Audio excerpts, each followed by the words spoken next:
Ladies and gentlemen, welcome to this week's Top 5 Camps. I'm the Turkey Neck Gene. Okay, different. And yeah, as ever, I've got some incredible camps to show you from some of the best builders in the Fallout community. Okay then, so just before we get into that, one, I apologise for my voice. I seem to be losing it again, which is fantastic. And two, all of these camps were chosen and voted for by members of my Discord. If that's something that any of you guys want to get involved with, there's a link to said Discord down in the description. Anyhow, let's take a look at these camps.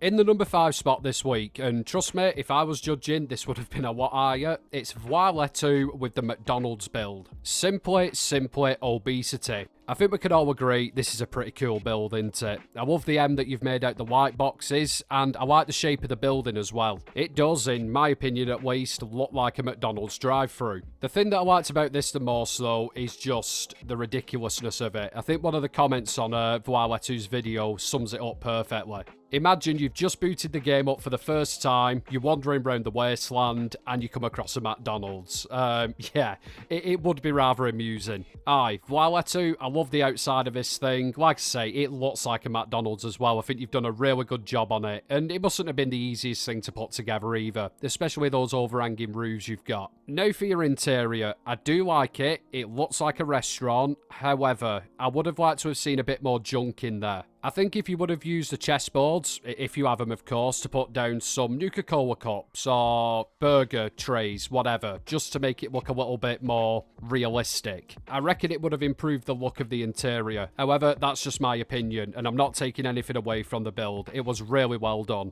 Unlike a McDonald's burger. Voiletu, thank you very much for entering this week. Congratulations on the number 5 spot. Okay then, so who have we got in the number 4 spot? Well, it's Jawa 4 with the tiny tower super compact build. Very, very nice indeed. Now then, this is quite obviously a Jawa build. I think I've said this before, all of his builds have the same kind of characteristics about them. You can tell that it was done by the same person.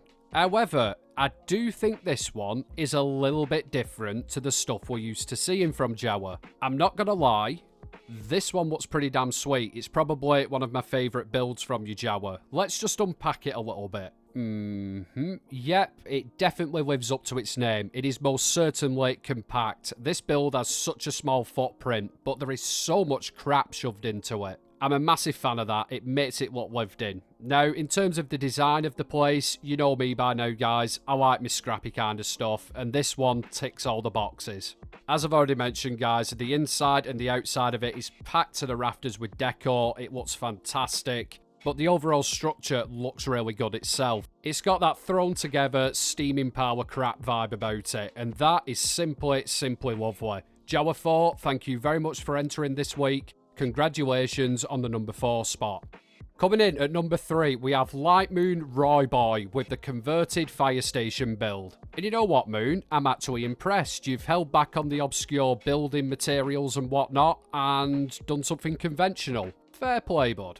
First things first with this camp, I like the location. More so, I like how you've incorporated your build into the bridge. The way it fits so nicely in between the support beams and how everything lines up so well. Yeah, this is phenomenal work, Moonlight. Now, in terms of the actual design of the structure, I can kind of see what you mean when you say it's a converted fire station. However, for the sake of fairness, I am going to be a little bit pedantic here. Why is the fire station underneath the bridge and not next to a road? You're going to have to answer that, Moonlight, down in the comments. I do expect an answer. But no, seriously, it's a really cool looking build. I like how you've got the, I'm going to say quarter-size windows down the side of it. It's a really cool touch. Takes a little bit of faffing to do, but it does improve the overall look of the build, in my opinion. Anyhow, awesome exteriors aside, let's look at the inside of the place. And yeah, this is really well decorated. Typical Moonlight Cowboy, very clean, very open. But there is an immense level of detail. Take a look at that kitchen, for example. Or if that isn't doing it for you, take a look at the little hot tub room here.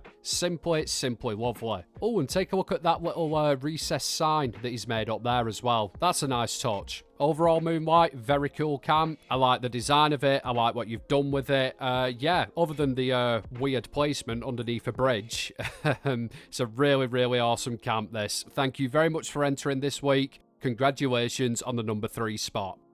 All right then, in the number 2 spot this week, we have Jezebel's Revenge with the Wasteland Dream House. Okay, so where do we start with this? Jezebel, I'm going to be completely honest with you because I know you're not a wet wipe and you will, not have a tantrum if I say this. I'm not a massive fan of the front end of it from a design point of view. However, I can appreciate some of the cool tricks that you've done on this. Number 1, I love how you've got the tables as part of the wall pieces up front there. That's a really cool idea. I don't think I've ever seen it done quite in that way before. But in all honesty, I actually think it looks awesome. It does give it something a little bit different. It makes it stand out. On top of that as well, I like how you've taken the time to make guardrails out of conduits. Now, that's been around for bloody eons now, guys. When it's done right, though, like Jezebel's done it here, I think they look absolutely fantastic. I think they look better than most of the actual existing guardrails that we've got in the game. So yeah, another little thing that I did like about this build. If we come around the back end, I do prefer this, and that's exactly what she said. It just seems to have a bit more shape about it. It looks a little bit more broken up, and that balcony that you've made as well, top notch. That does look nice, that. Now, in terms of your interior, you've done a great job on the decor. That fish tank, very well done indeed. The speakers, another great little detail that you put in here. But my favourite bit was that kitchen. More specifically, the splashback that you've made out of a painting facing backwards. In fact, scratch that actually, I've just seen the cabinet that you've made. That is actually sublime. Fair play to you, Jezebel. That is a really, really clever idea. Overall, Jezebel, I do like the camp. The decor is on point for the most part. You've got some pretty cool little ideas in here. As I say, not a fan of the front of it, but for the most part, it's a really solid camp. Aye, good job with this one, Jezebel. And just a quick one before we go into number 1 spot. You may notice that I'm harsher on some builds than others. It's literally because I know these guys. I wouldn't do this to some, random person that's just entered for the first time. So yeah, just thought I'd mention that so you don't think I'm intentionally being a prick to certain people, because I'm not. Jezebel, thank you very much for entering this week. Congratulations on the number 2 spot. Hats off to you, mate. Right then, guys, so now we come to the number 1 spot. Although, once we've looked at this, it's not over. We do have 2 honourable mentions to look at after we've seen number 1. So make sure you stay tuned for that. Anyway, this week's winner, as voted for by you, is Lady H with the Bug Village build. And wow, this thing is... This is an interesting camp. Let's just take a minute to absorb what's going on, because I've not actually seen a lot of these builds this week. Yep, right. This is cool. I like this a lot. Where to begin? Where to begin? Let's start off with this giant spider thing that Lady H has made here, because that is bloody phenomenal. How clever is that, guys? I think she's made it out of the asteroid, a meat bag, and some neon lights for the legs. That is properly bloody smart. This is a perfect example of a camp where you wonder how people think to do these things. I wouldn't have come up with that in a million years. But then again, I'm not a great builder, so take what you want from that. Now, as well as that awesome looking spider, there's loads of other critters around here. We've got a caterpillar made out of, I do believe that's the nuclear looking plant thing. You know what I'm on about, don't you? Aye, of course you do. That's a really clever use of that. Again, don't know how you think of this stuff. We've got these ladybirds over here, which are incredible. Now, they've been made out of lamps with the new little ball set. I don't know what it's called. It's just a set of balls, really. Yep, say what you want about that, but great use of them balls, Lady H. Very impressive. God, now would be a perfect time to have Manscaped as your sponsor, wouldn't you? And we do. No, I'm joking. We really don't. But yes, other than the little critters we've got knocking around, we can't ignore the structures that Lady H has made, and I love these miniature villages. I've seen a few of them, and I always wonder how people do them so well. It really does mess with your size perception, if that makes any sense. Well, it will to all the men in the room anyway. Just let me put this to you. You think something's 11 inches, but it's actually only 6. You get what I'm driving at, don't you? Of course you do. Of course you do. What I'm trying to say is that's the effect that you get here. These are all full-size items, but they're somehow made to look a hell of a lot smaller. And again, I don't know how it's done so well, but it's a pretty cool bloody effect. In fact, now that I think of it, Lady H actually has a view of this camp underneath the map. So let's just take a look at that and just see how much work has gone into this.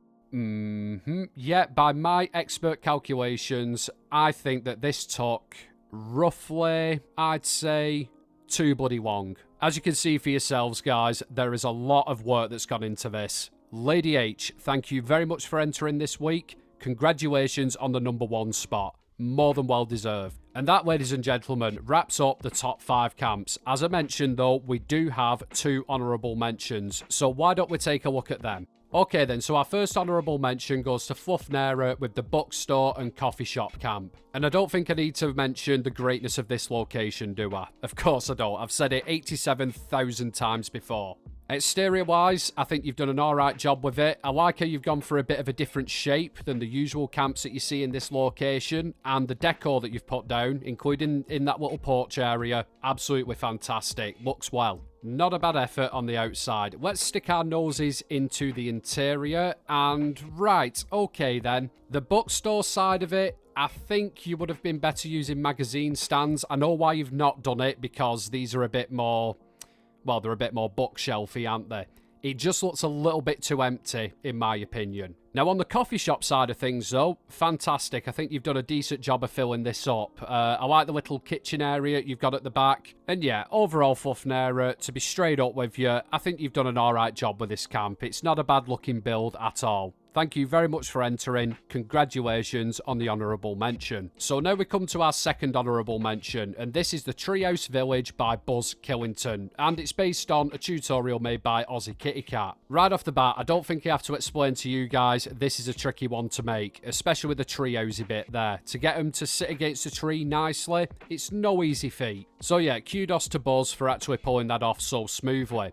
One thing I did like about this, which does differ from other treehouse builds I've seen, it's quite lore friendly and immersive. It's not clean. That was a real standout point from me. Most of these treehouses that you see are either modern or log cabins and whatnot. This is scruffy as shit and I like it. And it fits in really well with you having that kind of like a little compound area at the bottom. It does make for a nice change, in all honesty with you. Seen a lot of tree houses now, so it's hard for one to, you know, really stand out to me. Buzz, you've done a cracking job on this. You've taken a tutorial and you've made the camp into your own. Fair play to you, bud. Thank you very much for entering this week. Congratulations on the honourable mention. Anyway, that about does it for me. Thank you all for watching. As I said, all of these builds were voted for by Discord members. There's a link in the description if you guys want to join up and vote for yourselves. As ever, massive thank you to everybody who entered this week. All your builds were brilliant. And if I could, guys, I'd show every single one of them. Anyhow, I'm going to have to shoot. You can probably hear that my voice is on its last tether. Thank you to all my channel members and Patreons. The extra support is much appreciated. And thank you to every single one of you who tune in and watch the video. It was a Saint North. I'll love you and leave you. And I'll catch you next one. Have fun, everybody.